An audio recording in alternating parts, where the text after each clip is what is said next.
ನಮಸ್ಕಾರ ಗೆಳೆಯರಿ, stock market Kannada ಚಾನಲ್ಗೆ ಸ್ವಾಗತ ಸುಸ್ವಾಗತ. ಗೆಳೆಯರಿ, ವಿಡಿಯೋದಲ್ಲಿ ಇಂಪಾರ್ಟೆಂಟ್ ಆಗಿರುವಂಥ 5 ಬಿಗ್ ಬ್ರೇಕಿಂಗ್ ನ್ಯೂಸ್ಗಳನ್ನು ಕವರ್ ಮಾಡ್ತಾ ಇದ್ದೀನಿ. ಎಲ್ಲ ನ್ಯೂಸ್ಗಳು ಕೂಡ ಸಪ್ರೇಟ್ ಆಗಿ ಒಂದೊಂದು ವಿಡಿಯೋ ಮಾಡ್ಬೋದು, ಆ ರೀತಿಯ ನ್ಯೂಸ್ಗಳು. ಬಟ್ ಅಷ್ಟೊಂದು ವಿಡಿಯೋ ಮಾಡಲಿಕ್ಕೆ ಆಗೋದಿಲ್ಲ, ಹಾಗಾಗಿ ಎಲ್ಲವನ್ನು ಕೂಡ ಕಂಬೈನ್ ಮಾಡಿ ಒಂದೇ ವಿಡಿಯೋದಲ್ಲಿ ಕವರ್ ಮಾಡ್ತಾ ಇದ್ದೀನಿ. ಸಾಧ್ಯವಾದಷ್ಟು ಕಡಿಮೆ ಸಮಯದಲ್ಲಿ ಎಲ್ಲ ಅಪ್ಡೇಟ್ಗಳನ್ನು ಕೊಡುವಂಥ ಪ್ರಯತ್ನ ಮಾಡ್ತೀನಿ. ಸೊ ವಿಡಿಯೋನ ಕೊನೆವರೆಗೂ ನೋಡಿ ಪೂರ್ತಿ ವಿಚಾರ ತಿಳ್ಕೊಳ್ಳಿ. ಮೊದಲಿಗೆ ಡಿಸ್ಕ್ಲೇಮರ್ ಕೊಡ್ಲಿಕ್ಕೆ ಇಷ್ಟಪಡ್ತೀನಿ. ಇಲ್ಲಿ ಕವರ್ ಮಾಡ್ತಿರೋಂಥ ಯಾವುದೇ ಸ್ಟಾಕನ್ನು ಕೂಡ ನಾನು ರೆಕಮೆಂಡ್ ಮಾಡ್ತಿಲ್ಲ. ನೀವು ಫರ್ದರ್ ಸ್ಟಡಿ ಮಾಡಿ ಡಿಸಿಷನ್ ತಗೊಳ್ಬೋದು. ಆಸ್ ಎ ಎಜುಕೇಷನಲ್ ಪರ್ಪಸ್ ನಾನು ಈ ವಿಡಿಯೋನ ನಿಮ್ಮ ಮುಂದೆ ತರ್ತಾ ಇದ್ದೀನಿ. ಸೊ ಗೆಳೆಯರಿ, ಮೊದಲನೇ ಅಪ್ಡೇಟ್ಗೆ ಬರೋದಾದ್ರೆ ಅಥವಾ ಬ್ರೇಕಿಂಗ್ ನ್ಯೂಸ್ಗೆ ಬರೋದಾದ್ರೆ ನಿಫ್ಟಿ 50 ರೆಜಿಗ್. ನಿಮ್ಗೆಲ್ರಿಗೂ ಗೊತ್ತಿರೋ ಹಾಗೆ ವರ್ಷದಲ್ಲಿ 2 ಸಲ ನಿಫ್ಟಿ 50 ಸ್ಟಾಕ್ಗಳಲ್ಲಿ ಬದಲಾವಣೆಯನ್ನ ಮಾಡ್ತಾ ಇರ್ತಾರೆ. ಯಾವ ಕಂಪನಿ ಅಂಡರ್ ಪರ್ಫಾರ್ಮ್ ಮಾಡುತ್ತೋ ಅಂತ ಕಂಪನಿಗಳನ್ನ ತೆಗೆದು ಚೆನ್ನಾಗಿ ಪರ್ಫಾರ್ಮ್ ಮಾಡ್ತಿರೋಂಥ ಕಂಪನಿಗಳನ್ನ ಸೇರಿಸುವಂತ ಪ್ರಯತ್ನ ಮಾಡ್ತಾರೆ. ಹಾಗೆ ಕಂಪನಿಗಳಲ್ಲಿ ಏನಾದರೂ ಸಮಸ್ಯೆ ಇದ್ರೆ ಅಂತ ಕಂಪನಿಗಳನ್ನ ತೆಗೆಯುವಂತ ಪ್ರಯತ್ನ ಮಾಡ್ತಾರೆ. ಈ ರೀತಿ ವರ್ಷದಲ್ಲಿ 2 ಸಲ ಈ ರೀಬ್ಯಾಲೆನ್ಸಿಂಗ್ ಆಗ್ತಾ ಇರುತ್ತೆ. ಈಗ ಮಾರ್ಚ್ ಅಲ್ಲಿ ಆಗುವಂತ ರೀಬ್ಯಾಲೆನ್ಸಿಂಗ್ ಬಗ್ಗೆ ಅಪ್ಡೇಟ್ ಬಂದಿದೆ. ಈಗಾಗಲೇ ಇವತ್ತಿನ ಮೊದಲನೇ ವಿಡಿಯೋದಲ್ಲಿ ಒಂದು ಬ್ರೀಫ್ ಆಗಿ ಮಾಹಿತಿಯನ್ನ ಕೊಟ್ಟಿದೆ. ಎಸ್ಪೆಷಲಿ ನಿಫ್ಟಿ 50ಗೆ ಆಡ್ ಆಗ್ತಿರುವಂತ ಕಂಪನಿ ಹಾಗೂ ಎಕ್ಸಿಟ್ ಆಗ್ತಿರುವಂತ ಕಂಪನಿ ಬಗ್ಗೆ. ಸೊ ಮೊದಲಿಗೆ ನೋಡೋದಾದ್ರೆ ಶ್ರೀರಾಮ್ ಫೈನಾನ್ಸ್ ನಿಫ್ಟಿ 50ಗೆ ಎಂಟರ್ ಆಗ್ತಾ ಇದೆ. ಇದರ ಪ್ಲೇಸ್ ಅಲ್ಲಿ UPL ಔಟ್ ಆಗ್ತಾ ಇದೆ, ನಿಫ್ಟಿ 50 ಇಂದ ಹೊರಗಡೆ ಹೋಗ್ತಾ ಇದೆ. ಈ ಬದಲಾವಣೆ ಮಾರ್ಚ್ 28ರಿಂದ ಜಾರಿಗೆ ಬರುತ್ತೆ. ಹಾಗೆ ಇದಕ್ಕೆ ಸಂಬಂಧಪಟ್ಟಂತೆ ಅಪ್ಡೇಟ್ ಅನ್ನು ಈಗಾಗಲೇ ನಾನು ಬ್ರೀಫ್ ಆಗಿ ಕೊಟ್ಟಿದ್ದೀನಿ, ಹಾಗಾಗಿ ಇದ್ರ ಬಗ್ಗೆ ಹೆಚ್ಚೇನು ಮುಂದುವರಿಯಕ್ಕೆ ಹೋಗೋದಿಲ್ಲ. ಆದರೆ ನೆಕ್ಸ್ಟ್ 50 ಏನಿರುತ್ತೆ, ನಿಫ್ಟಿ ನೆಕ್ಸ್ಟ್ 50, ಅದಕ್ಕೆ ಸಂಬಂಧಪಟ್ಟಂತ ಕೂಡ ಅಪ್ಡೇಟ್ಗಳು ಬಂದಿದ್ದಾವೆ. ಸೊ ನೀವು ಇಲ್ಲಿ ನೋಡಬಹುದು, the rejig will be seen in other major indices of the NSE as well. In Nifty next 50, Adani power, IRFC, Jio financial services, PFC and REC ಇವುಗಳು ಇನ್ಕ್ಲೂಡ್ ಆಗ್ತಾ ಇದಾವೆ ನಿಫ್ಟಿ ನೆಕ್ಸ್ಟ್ 50ಗೆ. 5 ಷೇರುಗಳು Adani power, IRFC, Jio financial services, PFC and REC, ಈ 5 ಷೇರುಗಳು Nifty next 50ಗೆ add ಆಗ್ತಿದಾವೆ. ಜೊತೆಗೆ ಇಲ್ಲಿಂದ Adani Wilmar, Muthoot finance, PI industries, Procter and Gamble ಐಜಿನ್ ಹಾಗೆ ಶ್ರೀರಾಮ್ ಫೈನಾನ್ಸ್ ಇವುಗಳು ಎಕ್ಸಿಟ್ ಆಗ್ತಾ ಇದಾವೆ ನಿಫ್ಟಿ ನೆಕ್ಸ್ಟ್ 50 ಇಂದ.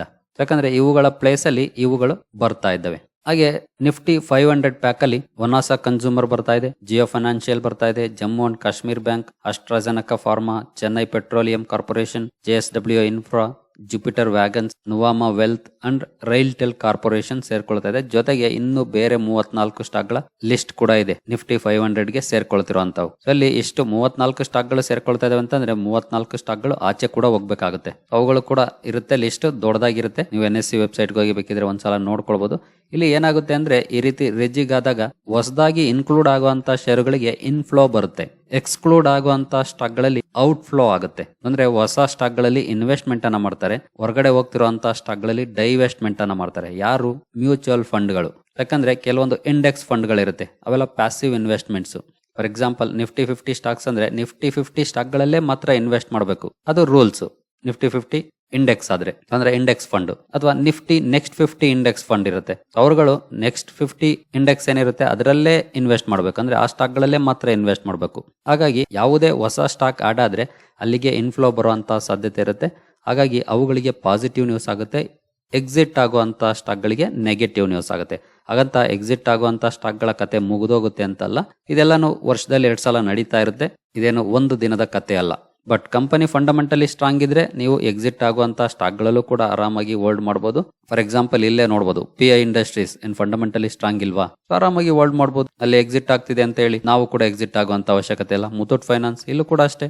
ಹಾಗೆ ಈಗ UPL ನಿಫ್ಟಿ 50 ಇಂದ ಎಕ್ಸಿಟ್ ಆಗ್ತಿದೆ ಅಂತ ಆ ಕಂಪನಿ ಕತೆ ಮುಗೀತು ಅಂತಲ್ಲ, ಬಟ್ ಕಂಪನಿ ಚೆನ್ನಾಗಿ ಪರ್ಫಾರ್ಮ್ ಮಾಡ್ತಾ ಇಲ್ಲ ಇತ್ತೀಚಿನ ದಿನಗಳಲ್ಲಿ. ಹಾಗಾಗಿ ಅದನ್ನ ಆಚೆ ತೆಗಿತಿದ್ದಾರೆ, ಚೆನ್ನಾಗಿ ಪರ್ಫಾರ್ಮ್ ಮಾಡುವಂತ ಕಂಪನಿನ ಇನ್ಕ್ಲೂಡ್ ಮಾಡ್ತಿದ್ದಾರೆ. ಸೊ ವೇರಿಯಸ್ ಕ್ರೈಟೀರಿಯಾ ಇರುತ್ತೆ ಇದಕ್ಕೆ. ಸೊ ಆ ಕ್ರೈಟೀರಿಯಾನ ಫಾಲೋ ಮಾಡಬೇಕು ಅಂತಂದ್ರೆ ಸ್ಟಾಕ್ ಗಳನ್ನ ತೆಗಿಬೇಕಾಗುತ್ತೆ, ಸೇರಿಸಬೇಕಾಗುತ್ತೆ ಹೊಸವನ್ನ. ಹಾಗಾಗಿ ಈ ರೀಬ್ಯಾಲೆನ್ಸಿಂಗ್ ಅನ್ನ ಮಾಡ್ತಾ ಇರ್ತಾರೆ ರೆಗ್ಯುಲರ್ ಆಗಿ. ಸೊ ಫಂಡಮೆಂಟಲಿ ಸ್ಟ್ರಾಂಗ್ ಇರುವಂತಹ ಕಂಪನಿಗಳನ್ನ ಸ್ಟಡಿ ಮಾಡಿ ಅವು ಎಲ್ಲಿ ಇದ್ರೂ ಸರಿ ಇನ್ವೆಸ್ಟ್ಮೆಂಟ್ ಅನ್ನ ಮಾಡಬಹುದು. ಸೊ ಇದು ಒಂದು ನ್ಯೂಸ್ ಆಯ್ತು. ಹಾಗೆ ನೆಕ್ಸ್ಟ್ 2ನೇ ನ್ಯೂಸ್ಗೆ ಬರೋಣ. ಇವತ್ತು ಎಸ್ಪೆಷಲಿ ಹಾಸ್ಪಿಟಲ್ ಸ್ಟಾಕ್ ಗಳಲ್ಲಿ ಸ್ವಲ್ಪ ಡೌನ್ ಫಾಲ್ ಕಂಡು ಬಂದಿದೆ. ನೀವು ಇಲ್ಲಿ ನೋಡಬಹುದು, Max healthcare institute 7.5% down ಆಗಿದೆ. ನೆಕ್ಸ್ಟ್ ಅಪೋಲೋ ಹಾಸ್ಪಿಟಲ್ಸ್ ಅಲ್ಲಿ ನೋಡಬಹುದು 3.5% ಅಥವಾ ಆಲ್ಮೋಸ್ಟ್ 4% ಅಂತ ಹೇಳ್ಬೋದು. ಹಾಗೆ ನೆಕ್ಸ್ಟ್ ಸ್ಟಾಕ್ ಬರೋದಾದ್ರೆ ಫೋರ್ಟಿಸ್ ಹೆಲ್ತ್ ಕೇರ್, ಇಲ್ಲಿ ನೋಡಬಹುದು 3.5% ಡೌನ್ ಫಾಲ್ ಕಂಡು ಬಂದಿದೆ. ಹಾಗೆ ಇನ್ನು ಹಲವಾರು ಹಾಸ್ಪಿಟಲ್ಸ್ ಚೈನ್ ಬಿಸ್ನೆಸ್ ಅನ್ನ ಮಾಡುವಂತ ಕಂಪನಿಗಳಲ್ಲಿ ಸ್ವಲ್ಪ ಇವತ್ತು ನೆಗೆಟಿವ್ ರೆಸ್ಪಾನ್ಸ್ ಕಂಡು ಬಂದಿದೆ. ಇದಕ್ಕೆ ಕಾರಣ ಸುಪ್ರೀಂ ಕೋರ್ಟ್ ಅಂತ ಹೇಳ್ಬೋದು. ಇಲ್ಲಿ ನೋಡಬಹುದು, hospital stocks lose over 16,000 crore in market cap after supreme court rap. ಹಾಗೆ ಇಲ್ಲೂ ಕೂಡ ನೋಡಬಹುದು, SC threatens to apply CGHS rates for private players. ಅಂದ್ರೆ ಕೆಲವೊಂದು ರೇಟ್ಸ್ ಏನಿರುತ್ತೆ ಅದಕ್ಕೆ ಯಾಕೆ ರೇಟ್ಸ್ ಅಪ್ಲೈ ಮಾಡಬಾರದು ಪ್ರೈವೇಟ್ ಪ್ಲೇಯರ್ಸ್ ಮೇಲೆ ಅನ್ನೋ ಅಂತ ಮಾತನ್ನ ಆಡಿದೆ supreme court. Actually as a public ಇದು ಒಳ್ಳೆ ನ್ಯೂಸ್. ಒಂದು ಪ್ರೈಸ್ ಕ್ಯಾಪ್ ಅನ್ನ ಹಾಕೋದು better. But as a shareholder ಖಂಡಿತ ನೆಗೆಟಿವ್ ನ್ಯೂಸ್ ಆಗುತ್ತೆ. ಯಾಕಂದ್ರೆ ನಿಮ್ಗೆ ಎಲ್ರಿಗೂ ಗೊತ್ತಿದೆ ಹಾಸ್ಪಿಟಲ್ಸ್ ಅಲ್ಲಿ, ಎಸ್ಪೆಷಲಿ ಪ್ರೈವೇಟ್ ಹಾಸ್ಪಿಟಲ್ಸ್ ಅಲ್ಲಿ ಯಾವ ರೀತಿ ಚಾರ್ಜ್ ಮಾಡ್ತಾರೆ ಅಂತ. ಸೊ ಈ ಚಾರ್ಜ್ ಗೆ ಏನಾದ್ರು ಕ್ಯಾಪ್ ಹಾಕಿದ್ರೆ ಆಬ್ವಿಯಸ್ಲಿ ಅವರ ಲಾಭಾಂಶ ಕಡಿಮೆ ಆಗ್ಬೋದು. ಹಾಗಂತ ಏನ್ ಹಾಕಿಲ್ಲ. ಈಗ ಕೆಲವೊಂದಕ್ಕೆ ಯಾಕೆ ಹಾಕಬಾರ್ದು ಅನ್ನೋ ರೀತಿಯಲ್ಲಿ ಪ್ರಶ್ನೆ ಮಾಡಿದೆ ಸುಪ್ರೀಂ ಕೋರ್ಟ್. ಹಾಗಾಗಿ ಸ್ವಲ್ಪ ನೆಗೆಟಿವ್ ರೆಸ್ಪಾನ್ಸ್ ಕೂಡ ಹಾಸ್ಪಿಟಲ್ ಸ್ಟಾಕ್ ಗಳಲ್ಲಿ ಕಂಡು ಬಂದಿದೆ ಇವತ್ತು. ಹಾಗೆ ನೆಕ್ಸ್ಟ್ ನ್ಯೂಸ್ ಗೆ ಬರೋದಾದ್ರೆ, ನೆನೆ ನಾನು ಮ್ಯೂಚುವಲ್ ಫಂಡ್ಸ್ ಗೆ ಸಂಬಂಧಪಟ್ಟಂತೆ ಒಂದು ನ್ಯೂಸ್ ಅನ್ನ ಕವರ್ ಮಾಡಿದ್ದೆ. ಸೊ ಇಲ್ಲಿ ನೋಡಬಹುದು, no restrictions on flows or portfolio construct for small cap funds, disclosure on concentration risk mandatory. SEBI ಇವತ್ತು ಒಂದು ಅನೌನ್ಸ್ಮೆಂಟ್ ಅನ್ನ ಮಾಡಿದೆ. ಸೊ ಯಾವುದೇ ರೀತಿಯ ರಿಸ್ಟ್ರಿಕ್ಷನ್ಸ್ ಆಗ್ತಲ್ಲ, ಅಂದ್ರೆ ಇನ್ವೆಸ್ಟ್ ಮಾಡೋರಿಗೆ, ಫಾರ್ ಎಕ್ಸಾಂಪಲ್ ನಾವು ಇನ್ವೆಸ್ಟರ್ಸ್ ಅಂತಂದ್ರೆ ನಮ್ಮ ಮೇಲೆ ಯಾವುದೇ ರೀತಿಯ ರಿಸ್ಟ್ರಿಕ್ಷನ್ಸ್ ಇಲ್ಲ. ಅಂದ್ರೆ ನೀನು ಹೋಗಿ ಸ್ಮಾಲ್ ಕ್ಯಾಪ್ ಅಲ್ಲಿ ಮಾಡಬಾರ್ದು, ಲಾರ್ಜ್ ಕ್ಯಾಪ್ ಅಲ್ಲೇ ಮಾಡಬೇಕು ಅಂತ ರಿಸ್ಟ್ರಿಕ್ಷನ್ಸ್ ಇಲ್ಲ. ಅಥವಾ ಇಷ್ಟನ್ನ ನೀನ್ ಸ್ಮಾಲ್ ಕ್ಯಾಪ್ ಅಲ್ಲಿ ಮಾಡೋ, ಇಷ್ಟನ್ನ ಲಾರ್ಜ್ ಕ್ಯಾಪ್ ಅಲ್ಲೇ ಮಾಡಬೇಕು, ಆ ರೀತಿ ರಿಸ್ಟ್ರಿಕ್ಷನ್ಸ್ ಇಲ್ಲ. ಬಟ್ ಇರುವಂತ ರಿಸ್ಕ್ ಅನ್ನ, ಕಾನ್ಸಂಟ್ರೇಷನ್ ರಿಸ್ಕ್, ಸೊ ನೀವು ಇಲ್ಲಿ ನೋಡಬಹುದು, ಅದ್ರ ಬಗ್ಗೆ ಪ್ರಾಪರ್ ಮಾಹಿತಿಯನ್ನ ಅಥವಾ ಡಿಸ್ಕ್ಲೋಸರ್ ಅನ್ನ ಕೊಡಬೇಕು ಅಂತ ಹೇಳಿದೆ. ಜೊತೆಗೆ ನೋಡಬಹುದು, all funds will have to make uniform disclosure with respect to concentration of investor as well as the concentration of stocks in portfolio of fund scheme in this category to give sense of the risk associated with these schemes sources said. ಅಂದ್ರೆ small cap fund ಗಳಿಗೆ ಸಂಬಂಧಪಟ್ಟಂತೆ, ಅವರ exposure ಗೆ ಸಂಬಂಧಪಟ್ಟಂತೆ proper disclosure ಅನ್ನ ಮಾಡಬೇಕು. Investors ಗೆ ಎಲ್ಲಾನು ಕೂಡ ಗೊತ್ತಿರಬೇಕು, ಅದನ್ನ ತಿಳಿಸಬೇಕು ಅನ್ನುವಂತ ಸ್ಟೇಟ್ಮೆಂಟ್ ಅನ್ನ ಇವತ್ತು ರಿಲೀಸ್ ಮಾಡಿದೆ. ಹಾಗಾಗಿ ಇಲ್ಲೇನು ರಿಸ್ಟ್ರಿಕ್ಷನ್ಸ್ ಇಲ್ಲ, ಬಟ್ ಪ್ರಾಪರ್ ಡಿಸ್ಕ್ಲೋಸರ್ ಬೇಕಾಗುತ್ತೆ ಫಂಡ್ ಗಳಿಗೆ. ಸೊ ಇದು ಇವತ್ತು ಸೆಬಿಯಿಂದ ಬಂದಿರುವಂತ ಇನ್ನೊಂದು ಅನೌನ್ಸ್ಮೆಂಟ್. ಹಾಗೆ ನೆಕ್ಸ್ಟ್ ಅಪ್ಡೇಟ್ ಗೆ ಬರೋದಾದ್ರೆ, ಸೆಮಿ ಕಂಡಕ್ಟರ್ ಗೆ ಸಂಬಂಧಪಟ್ಟಂತೆ ಇವತ್ತು ಕ್ಯಾಬಿನೆಟ್ ಮೀಟಿಂಗ್ ನ ಔಟ್ಕಮ್ ಅನ್ನ ಅಶ್ವಿನಿ ವೈಷ್ಣವ್ ಅವರು ಹಾಗೂ ಅನುರಾಗ್ ಠಾಕೂರ್ ಅವರು 3 ಗಂಟೆ ನಂತರ ಮೀಡಿಯಾಗೆ ಬ್ರೀಫ್ ಮಾಡಿದ್ರು. ಅಲ್ಲಿ 1.26 lakh crore ಇನ್ವೆಸ್ಟ್ಮೆಂಟ್ ಗೆ ಅಪ್ರೂವಲ್ ಅನ್ನ ಕೊಟ್ಟಿದೆ, ಎಸ್ಪೆಷಲಿ ಸೆಮಿ ಕಂಡಕ್ಟರ್ ಯೂನಿಟ್ಸ್ ಗೆ ಸಂಬಂಧಪಟ್ಟಂತೆ. ಸೊ ನೀವು ಇಲ್ಲಿ ನೋಡಬಹುದು, chip making units 1.26 lakh crore. So ಇದರಲ್ಲಿ ಟಾಟಾ ಗ್ರೂಪ್ ಮುನ್ನೆಲೆಯಲ್ಲಿದೆ ಅಥವಾ ಮುಂಚೂಣಿಯಲ್ಲಿದೆ ಅಂತ ಹೇಳ್ಬೋದು. ನೋಡಬಹುದು, cabinet approve 3 chip plants including 2 by Tata at estimated investment of rupees 1.26 lakh crore. So 3 plant ಗಳು, ಅದರಲ್ಲಿ 2 ಟಾಟಾದ್ದೇ ಆಗಿರುತ್ತೆ. ಇದು ಗುಜರಾತ್ ಅಲ್ಲಿ ಬರ್ತಾ ಇದೆ. ನೀವು ಇಲ್ಲಿ ನೋಡಬಹುದು, proposal include India's first semiconductor fabrication plant or fab by Tata electronics and Taiwan's Powerchip semiconductor manufacturing corporation, Gujarat Dholera, 91,000 crore. ಇಲ್ಲಿ ಕೆಪಾಸಿಟಿ 50,000 ವಾಫರ್ಸ್ ಪರ್ ಮಂತ್ ಅಂತ ಇದೆ. ಅದನ್ನ ನೋಡಬಹುದು. IT minister Ashwini Vaishnav said on February 29th. ಹಾಗೆ ಈ ಸೆಂಟೆನ್ಸ್ ಅನ್ನ ಓದ್ಬೇಕು, ಇದು ತುಂಬಾನೇ ಇಂಪಾರ್ಟೆಂಟ್. ಯಾಕಂದ್ರೆ ತುಂಬಾ ಜನ ಅರ್ಜೆಂಟ್ ಮಾಡ್ತಾರೆ. ಏನಪ್ಪಾ ಅಂತಂದ್ರೆ, a typical semiconductor fab time line for production is 3 to 4 years. ಅಂದ್ರೆ ಪ್ಲಾಂಟ್ ಅನ್ನ ರೆಡಿ ಮಾಡಿ ಪ್ರೊಡಕ್ಷನ್ ಶುರು ಮಾಡ್ಲಿಕ್ಕೆ 3 ರಿಂದ 4 ವರ್ಷಗಳು ಬೇಕಾಗುತ್ತೆ ಅಂತ ಹೇಳ್ತಿದ್ದಾರೆ. ಆದ್ರೆ ಇದನ್ನ ಸಾಧ್ಯವಾದಷ್ಟು ಬೇಗ ನಾವು ಮಾಡ್ಲಿಕ್ಕೆ ಟ್ರೈ ಮಾಡ್ತೀವಿ ಅಂತ ಕೂಡ ಹೇಳ್ತಿದ್ದಾರೆ. ಅದನ್ನ ನೋಡಬಹುದು. ಯಾಕಂದ್ರೆ ಈ ನ್ಯೂಸ್ ಗಳೆಲ್ಲಾನು ಕೂಡ ಲಾಂಗ್ ಟರ್ಮ್ ಅಲ್ಲಿ ಇಂಪ್ಯಾಕ್ಟ್ ಅನ್ನ ಮಾಡುವಂತಹ ಸುದ್ದಿಗಳು, ಶಾರ್ಟ್ ಟರ್ಮ್ ಅಲ್ಲಿ ಅಲ್ಲ. ತುಂಬಾ ಜನ ಆತರ ಬೀಳ್ತಾರೆ, ನಾಳೆನೆ ಇನ್ವೆಸ್ಟ್ಮೆಂಟ್ ಮಾಡಬಹುದು, ಮುಂದಿನ ವಾರದಲ್ಲಿ ಅವ್ರಿಗೆ ಭರ್ಜರಿ ರಿಟರ್ನ್ಸ್ ಬೇಕು, ಆ ರೀತಿ. ಬಟ್ ಇದು ಎಲ್ಲಾ ಸಮಯದಲ್ಲಿ ಸಾಧ್ಯ ಆಗೋದಿಲ್ಲ. ಕೆಲವು ಸಲ ಸ್ಟಾಕ್ ಗಳು ಒಳ್ಳೆ ಪರ್ಫಾರ್ಮೆನ್ಸ್ ಅನ್ನು ಕೊಡಬಹುದು, ಸಿಗಬಹುದು, ನ್ಯೂಸ್ ಬೇಸ್ ಮೇಲೆ ಒಳ್ಳೆ ಪರ್ಫಾರ್ಮೆನ್ಸ್ ಬರಬಹುದು, ಆದ್ರೆ ನಾಟ್ ಆಲ್ವೇಸ್. ಹಾಗೆ ಕಂಪನಿಗಳಿಗೆ ಇದರ ಬೆನಿಫಿಟ್ ಸಿಗಬೇಕು ಅಂತಂದ್ರೆ 3-4 ವರ್ಷ ಬೇಕಾಗುತ್ತೆ. ನೆಕ್ಸ್ಟ್ 5ನೇ ವರ್ಷದಿಂದ ಆ ಕಂಪನಿಗಳಿಗೆ ಅದರಿಂದ ಪ್ರಾಫಿಟ್ ಕೂಡ ಬರ್ಬೋದು, 6ನೇ ವರ್ಷದಿಂದ ಬರ್ಬೋದು, ಈ ರೀತಿ ಚಾನ್ಸಸ್ ಕೂಡ ಇರುತ್ತೆ. ಅದರ ನಂತರ CG ಪವರ್ ನೋಡ್ಬೋದು, ಇನ್ನೊಂದು ಕಂಪನಿ. ನಾವೀಗಾಗಲೇ ಈ ಹಿಂದೆ CG ಪವರ್ ಬಗ್ಗೆ ನ್ಯೂಸ್ ಬಂದಾಗ ಒಳ್ಳೆ ರ್ಯಾಲಿ ಬಂದಿತ್ತು, ಆಗ ಕವರ್ ಮಾಡಿದ್ವಿ. CG ಪವರ್ ಹಾಗೂ ಟ್ಯೂಬ್ ಇನ್ವೆಸ್ಟ್ಮೆಂಟ್ಸ್ ಆಫ್ ಇಂಡಿಯಾ, ಈ ಸ್ಟಾಕ್ ಅಲ್ಲೂ ಕೂಡ ರ್ಯಾಲಿ ಕಂಡು ಬಂದಿತ್ತು.